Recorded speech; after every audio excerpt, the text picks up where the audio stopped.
the battery pack sold, no smoke, no fire and no leakage.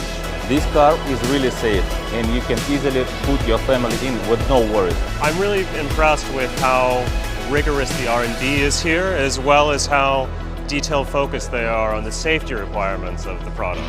So I was very surprised that after the crash, the car remains almost untouched.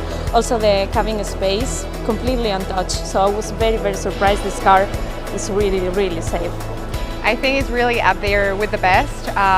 The external structure absorbed the impact efficiently, and also the internal cell remained intact. So I would say it's really a great, it was a great test to see. We saw the airbags deployed really fast and no leak or smoke of the battery, which is really important for electric cars. So it looks like really well made and successful crashing test.